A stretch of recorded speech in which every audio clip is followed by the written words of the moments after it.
What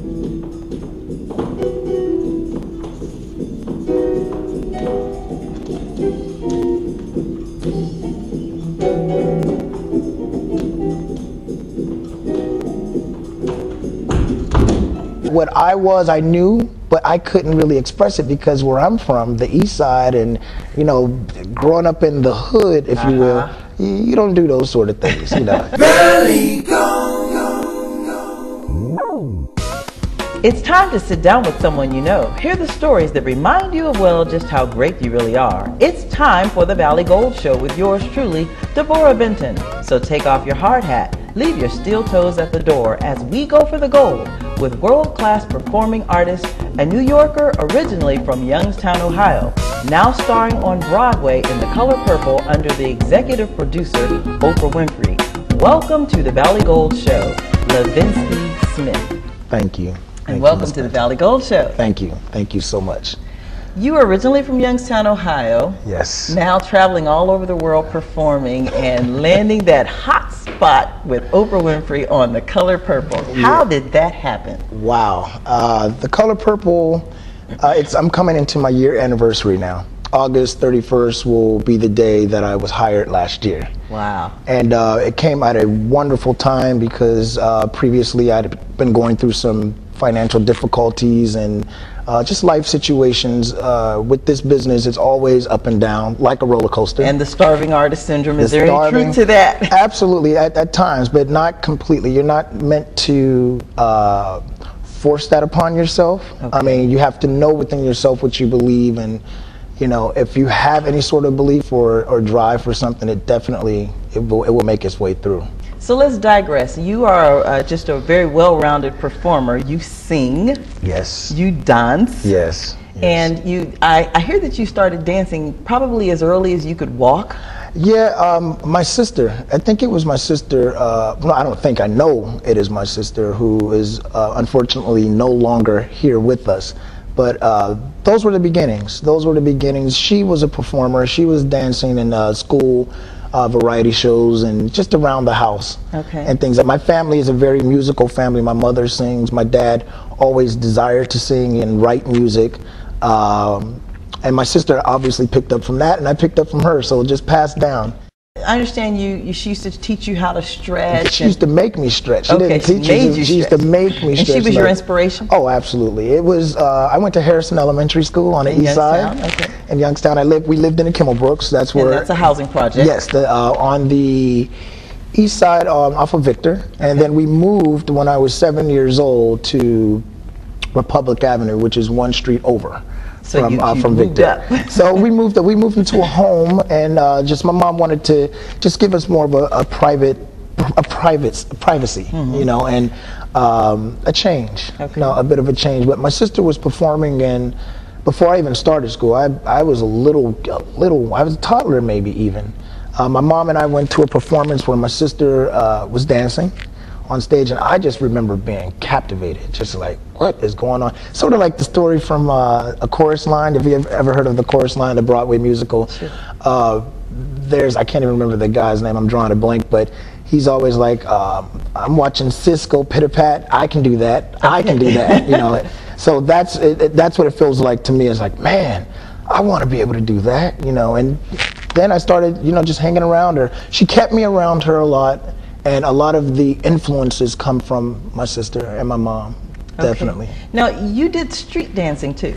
That's where it began, the streets. Okay. Yeah, so give us a setup of what street dancing is all about, because, you know, we see the end result, those of us who've never participated in. In other words, you see the end result, like you see the break dancers and you see them on the street doing their thing. But if you can give us some insight in terms of what it's like to actually orchestrate street dancing. Okay. What one must know as a dancer is that if you have any sort of social or street dance ability, those are the true dancers. Those are the ones who are the true dancers, because it's innate. It's within them, because your expression is whatever you feel. Okay. And to take it to the level where you would do things like The Color Purple on Broadway is to make a conscious choice and decision to, you know, to take classes. Okay. You take classes in ballet, modern, jazz, all of the techniques that are essential to becoming a well-rounded performer. And I made that decision, I believe, in well, before I started, I wanted to do music videos. I just wanted to dance behind Paula Abdul or Michael. So you wanted or to Janet. do backup dancing? I wanted to be in videos. Okay. I said, you know what? Let me do these music videos because, around town I developed somewhat of a reputation for partying and dancing. When I say partying, I mean party dancing. Okay. I had an old friend of mine who I haven't seen in years. Her name is T.M.I. Ward. And she and I were a little duo. So we made up these names. She was China T, because she's T-My, and I was Sir Jamalot, because I was just enthralled by Camelot and just like kings and all that sort of stuff. So we made up, you had to have a moniker. Okay. So I came up with Sir Jamalot, and there were so many more of us from the south side, from the north side, and from the east side. And we used to go to the Star Palace. And all this was in Youngstown? All right here at the Star Palace downtown. That was like our haven. That is where I used to go, and I would dance and I would dance to the point where I would go, when I get home, I'd be numb. I just go home and I'd sit in the living room, and everyone would be asleep because I'd be the one that's always out. And I'd just sit in a chair and I'd buzz. It just buzz. I'd be buzzing. And it was great. It was this was all healing. very natural. There was no substance involved. There was nothing involved. Nothing involved. It was a natural high. Okay. It was a natural high. I believe if you were to ask anyone here in Youngstown about me as a young guy, as a teenager, and as a adolescent, they will always give you he was eccentric, he was a little different, or I got weird a lot too, but that's not knowing how to place the word. It's just different from others, and I've always sort of felt that innately, that there was something burgeoning, there was something within that set me apart with this dance thing. Okay. With the dance. And were you very competitive, or did you just love No need to compete. Okay. No need to compete. It was what I felt, and it's what I would do, and it was the first time I felt like I belonged, like I was worth something, like I was able, because I couldn't play the sports. I was too small. I was a runt. I was real small. I weighed maybe like 69 pounds in 7th grade.